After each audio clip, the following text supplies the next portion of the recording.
Өнөөдрийн хэрэг бол Тайваны Танжун хотын Кангу гэх газар байрлалтай хэдэн жил орхигдсон нэгэн үйлдвэрт тохиолдсон явдал юм. 2022 оны 10 дугаар сарын 26-ны үдээс хойш тэр үйлдвэрийн эзэн болох Им гэж хүн үйлдвэрийнхаа цэвэрлэгийг хийхээр ажилчдаа дагуулж иржээ.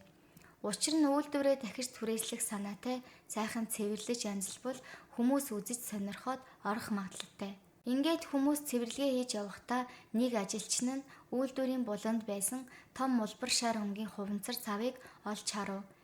Цэвэрлэж хийх гээд түлхэж өргөж үзтэл маш хүнд, бүр том эрэгтэй хүнч бараг дийлхээргүй. Яагаад ийм хүнд байна гэж гайхан харвал дотор нь дүүрэн цемент байсан. Нэг л сэжигтэй санагдаад байз энэ арай гэж бодсон. Тэр ажилтан үйлдвэрийн эзэн Имд хэлв. Им багаж авчирч ирээд цементийг нь хагалж эхэлсэн байна. Цементийн давхаргуудыг эвдэж хагалах тусам дотор нь ямар нэг үл мэдэгдэх зүйл гарч ирсээр улмаар нэг хэсэг нь ил болох үед зочирдож шууд цагдаад дуудлага өгсөн гэдэг. Тэр улбар шар цамны дотор байсан цогцыг шалгахад дараах байдлаар давхарлсан байжээ. Гялгар ууд, дээрээс нь цэнхэр өнгийн орны дэвсгэр давав, дахиад ус нэвтэрдгүй гялгар бэрзент, ахин хэд хэдэн гялгар ууд, эцэст нь зузаан цемент, нийтдээ 6 давхар битүү ороосон байсан гэсэн үг. Шүүх хэмэлгийн урьдчилсан шинжилгээгээр бол цогцсыг үндсэндээ бодисоор бүрж нүүр царайг нь таних аргагүй болгосон байжээ. Мөн албан ёсны өхлийн шалтгааныг яг таг тогтоож чадахгүй байсан гин. Тэгээд зөвхөн нэг л зүйл тодорхой байсан нь тэр савн доторх ямар нэгэн аллагатай холбоотой цогц. Түүгээр зогсохгүй үйлдвэр дотор орхисон бусад хэрэгсэл, жишээ нь сав суулга, цемент зурагч машин, нэмэлт гялгар ууд гэх мэт бүгд олдсон. Цагдаа нар үйлдвэрийн эзэн Имийн өгсөн түрээсийн бүртгэл болон бичиг баримтыг шалгаад хамгийн сүүлд 3 жилийн өмнө 30 орчим насны Чайжа нэртэй эмэгтэй энэ үйлдвэрийг түрээслэж байсан тодорхой болов. Сонирхолтой нь тэр Чайжа гэх эмэгтэй тухайн үед 2 жилийн түрээсийн төлбөр болох 300 мянган тайван доллар шууд л нэг дор төлчихжээ. Үйлдвэр түрээслэж аваад үйлдвэрээ ажилуулах, үйл ажиллагаа явуулах ёстой бидтэй. Гэтэл энэ эмэгтэй юу ч хийсэнгүй. Ямар ч арилжаа үйлдвэрлэл явуулаагүй. Бүр үйлдвэртэй ч ирэхгүй байсан. Гэтэл төлбөрийг нь бүрэн төлсөн учраас үйлдвэрийн эзэн ч юу хийж ашиглах нь түүний дур бидтэй гэж бодоод орхисон хэрэг. Цагдаа нар хамгийн сүүлийн түрээслэгч нь Чайжа гэдгийг тодорхой болгоод түүнийг судлаж эхлэв. Бүр сонирхолтой нь энэ эмэгтэй өмнө нь буюу 3 жилийн өмнөх нэг орс сураггүй алга болсон хэрэгээр цагдаад байцаагдаж байсан. Тухайн үед алга болсон хүн бол Чайжагийн найз залуу, нэр нь Аажунгийн хэрэгтэй байж. Тэр Аажун гинэт алга болоод Чайжа энэ талаар байцаагдсан ч уг хэрэг шийдэгдэлгүй үлдсэн. Тухайн үед тодорхой баримт алга гэд. Гэтэл одоо энэ үйлдвэр доторх цементэн самнаас олдсон цогцос 3 жилийн өмнө алга болсон Аажун байж таарсан. Шинжилгээ гэр бүлийн энхээ зэргээр нотлогдов. Тэгвэл Аажун яг хэн алсан бэ? Яагаад ийм аргаар нуусан бэ? Үнийг цагдаа нар судлаж эхэлсэн. Аажун тухайн үед 44 настай, гэр бүлээсээ салсан, ганц бие аав, автомат тоглоом ажиллуулж амжиргаагаа залгуулдаг байв. Орлого тийм ч хангалуун биш, хүн чанар сайтай, гэр бүлдээ ялангуяа бяцхан охиндоо их хайртай хүн байсан гэсэн. Харин Чайжа бол 33 настай, Танжун хотын нэгэн алдартай баарны ажилтан, биеэ үнэлдэг эмэгтэй байж арх хундагалж өгч бидэнд ойртож элдв аргачлалаар сэтгэнэж сурсан. Түүний ийм амьдралын хэм маяг эрчүүдийг татах нь ойлгомжтой. Мөн Чайжаач гэсэн гэр бүлээсээ салсан бас л хүүхэдтэй нэгэн. 2013 онд тэднийг нэг найз нь танилцуулж уулзуулсан гин. Тэгтэл Аажун Чайжаад дурлаж хэдхэн удаа уулзсныхаа дараа за чи минь надаас юу хүсэж байна? Би бүгдийг хийж өгнө гэдэг байжээ. Аажун угаасаа өөрийн эмэгтэй гэр бүлтэй бүхнийг зориулах сайхан зан чанартай хүн учраас Чайжа би мөнгөгүй өөр ихтэй надад туслаач гэхэд бололгүй яг уу би туслана хэмээн мөнгө өгч эхэлсэн. Бас би гэрээхэнтэйгээ санхүүгийн асуудалтай байрны өөртөө гэхэд нь зээл гаргаж өгчээ. Миний мөрөөдөл копины газар нээх гэхэд нь би найзууд гэр бүлээсээ мөнгө зээлж туслая гэв. Ингээд Аажун ойролцоогоор 1 тэрбум төгрөг зээлж энэ бүх мөнгийг Чайжагийн гарт өгсөн ч юу ч хийгээгүй, зүгээр л үрээд дуусгасан. 2017 оны үед Чайжа миний үр зээл их маш хэцүү байна. Хүмүүс манай ээжийг сүрдүүлж байна гэж хэлээд Аажунг дахин баахан зээл авахаа зүгээр аргагүй болгожээ. Ингэснээр Аажун маш их хэмжээний өрөнд унсан байна. Гэтэл Чайжа мөнгөгүй хэцүү байна гэж хэлсэн хэрнээ өдөр бүр тансаг газар, гоёмсог хувцас, үнэтэй брендийн зүйлс, дээрээс нь өөр ирчүүдтэй сэтгэнэж Аажун үнийг анх мэдээгүй. Сүүлдээ мэдээд чи надад яаж ингэж чадаж байна гэж уурлахад Чаежа уушлаарай дахиж тэхгүй гэсэн ч хэвээрэл байсан. Энэ хоёрын дунд хэрүүл маргаан бүр зодоонч болжээ. Олон удаа цагдаа дуудаж байсан гин. Аажунгийн ээж нь энэ эмэгтэйгээс салах хэрэгтэй. Чиний амьдрал сүрнэ гэж байнга хэлдэг байсан ч Аажун түүнд хайртай хэвээр салж чаддгүй байв. 2019 оны 3 дугаар сард Чаежа надад бас нэг кредит картны үр байгаа. Чи миний өмнөөс төлж өгөөч гэхэд Аажун өмнөх үрнүүдээ бүгдийг дараагүй байж би дахиж тусалж чадахгүйгээ татгалзжээ. Энэ үе Чаежа уйлан хайлж аргадаж эцэст нь Аажун за яах вэ ахаад нэг арга олъё гэд зээл авч өгч тэр эмэгтэйд өгсөн байна. 2019 оны 3 дугаар сарын 4-нд яагаад ч Аажууны бие маш муудсан байдалтай гэртээ сууж байхад нь ээж нь олж харжээ. Ээж нь сандраад эмнэлэгт үзүүлье гэж хэлсэн ч Аажун зүгээрээ эмнэлэгт очихгүй амраад л зүгээр болчихно гэв. Чаежа өөрийн биеэр Аажууны ээжийн гэрт ирж би таны хүүг гэртээ аваач часрыг. Ээж нь үгүй. Би ийм тааруу байхад би өөрөө харж маргааш эмнэлэгт үзүүлнэ гэсэн ч ээж гал тогоонд байхад Чаежа Аажун түшээд гэрээс аваад явжээ. Ээж нь араас нь очиж харахад Аажун машины суудлыг наалж нүдэн анилдсан байдалтай нэг л эвгүй. Чи яах гэж байгаа юм бэ? Хурдан эмнэлэгт үзүүлэх хэрэгтэй гэхэд Чаежа зүгээрээ би мэдэж байна удахгүй сайжирна гэд яваад өгсөн нь Аажууны ээжийн хувьд хамгийн сүүлд хүүгээ харсан мөч байсан. Тэр явдлаас хойш Аажууны ээж гэр бүлийнхэн нь байнга залгсан ч уцаа авахгүй.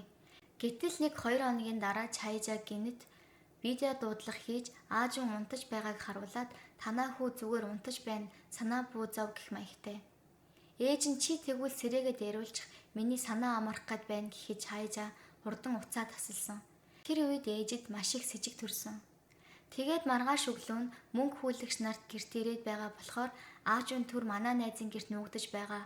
Дараа холбоо байрнаа гих мессежүүд ирж уцаар бол яриагүй. Охин ээж аав гэд гэр бүлийнхэнтэй дандаа зөвхөн мессеж бичиж би өрний дарамтнаас болоод гадагшаа явлаа. Битгий намайг цагдаад мэддэг дээрээ тэр мөнгө хүлэгч нар та нарыг ч бас гэмтээж магадгүй гэжээ. 3 сарын дараа 2019 оны 4 сарын 1-нд оройн охиндоо аав нь одоо гадаад улсын онгоцны буудалтай байна. Автомат тоглоомын газараа өргөжүүлэх гээд өөр орон судалж үзэхээр явж байна. Санаа зовлтгүй гэсэн мессеж явуулав. Тэрнээс хойш холбоо бүр тасарчээ. Ингээд 2019 оны 10 сарын 22-нд сураггүй 6 сар өнгөрөхөд гэр бүл нь эцэст нь цагдаад манай хүү алга болчихлоо гэж мэдгдсэн. Цагдаа нар Чаежаг гол сэжигтнэр шалгасан ч баримт нотлохоо ойлгохтой биш тул сулчихсан байна. Гэтэл 3 жилийн дараа 2022 оны 10 сарын 26-нд тэр үйлдвэр доторх улбар шарх унцар савтай зогтсолсноор хэрэг дахин сэргэв. Тэр үйлдвэрийг түрээсэлж байсан ч үйл ажиллагаа явуулаагүй сэжигтэй. Чаежа би ямар ч буруугүй би түүнд өрөө төлсөн алга болсныг мэдэхгүй. Аажун алга болсонд би их санаа зовж байна гэж хэлв. Тэгвэл яг яагаад 2 жилээр үйлдвэр түрээсэлчгээд ашиглаагүй вэ гэхэд мөнгөөрөө хөрөнгө оруулалт хийхийг хүссэн гэжээ. 3 жилийн өмнөх явдалт бол камерын бичлэг түрээсэлсэн баримтууд бүгд байхгүй байсан. Тэгвэл цагдаа нар яах вэ шууд алсан гих баримтгүйж нарийн шалган гэв. Шалгаснаар 2019 онд Чаежа цемент зурагч том хэмжээний гялгар ууд, ус үл нэвтрэх нэмэлт материал, электрон тоног төхөөрөмж гэх мэтийг бөөндөж авсныг нь илрүүлв. Тухайн жил нь Аажун ор сураггүй алга болсон. Яг цаг хугацаанд авахцаж байгаа нь мэдээж энэ нь шууд нотлохоо биш ч ямар ч байсан холбогдлолгүй биш байна гэдгийг мэдээж авчээ. Цагдаа нар илүү ухтал 2019 оны 3 сарын 4-нд яг Аажууны алга болсон өдөр Чаежа тухайн хотын нэгэн буудал өөрийн кредит картаар төлбөр хийсэн бүртгэл байгааг олов. 2019 оны 3 сарын 4-ний оройн 8:32 минутад Чаежа Аажун хоёр хамтаа буудалд орж 10 цаг 53 минутад гарсан байна. Ингээд 2 цаг орчим болоод гарч. Тэгээд дараагийн өдрийн 3 сарын 5-ны 4 цаг 12 минутанд тэр хоёр дахиад буцаж орж ирээд энэ удаа 308 дугаар өрөөнөөс 309 дугаар өрөөнд орсон. Тэгсэн 4 цаг 28 минутанд Чаежа ганцаараа гараад явсан гих тэмдэглэлтэй. Тэгэхээр үнэхээр Аажун тэндээс 4 цаг 20 минутанд гараагүй бол яг тэр өрөөнд л алсан байж таарна. Дараа нь цогцыг хизээ хэрхэн зөөж гаргуу гих асуулт гарч ирэв. Буудал нэг л хаалга байдаг. Галын гарц тухайн үед хаалттай. Тэгвэл энэ эмэгтэй Аажунг яаж нуув, камер хүмүүсийн нүднээс яаж нууцлав гэд нууц үлдээд байв. Цагдаа нар Чаяжаг байцаахад Аажун биеийн жаахан таа руу байсан. Гэртээ очихгүй буудалд амрыг гэсэн. Тэгээд өөрийнхөө автомат тоглоомын бизнесийг эргэж очиж шалгана гэсэн. Тэгээд 2 цаг байж байгаад буудлаас гарсан. Дараа нь шөнийн 4 цагт эргэж ирэхдээ дахин өрөөнд орсон ч Аажун унтаад өгсөн. Би салхинд гадуур алхсан. Буцаад ирэхэд Аажун байхгүй байсан. Би ч сэтгэл санаагаар унаад нойрсуулах юм уужсан учраас юу ч мэдээгүй гэж ярив. Гэвч буудлын бүртгэл эргэж ирээд тухайн өрөөнд байсан гих бичлэг Чаяжагийн гар утасны байршил алхалтын тоо зэрэгтэй тохирохгүй байж. Чаяжаа гар утсаараа минут тутам байн галхсан тоо 70,000-аас 80,000 болтлоо өссөн тодорхой болж. Тэр үед үйлдвэрлэл зөөсөн байх магадaltaй гэж сэжиглэгдэв. Мөн хамгийн том баримт нь 3 жилийн өмнө Аажун гадаад руу явлаа гэж охиндоо онгоцны буудлын зураг явуулсан. Үнэн дээр Чаяжагийн найзын селфи зураг олдсон бөгөөд найзынх нь нарны шилэнд туссан дүрсээр Чаяжаа хар зогсож байгаа нь харагдав. Аажун биш Чаяжаа өөрөө л онгоцон суух гэж байсан байжээ.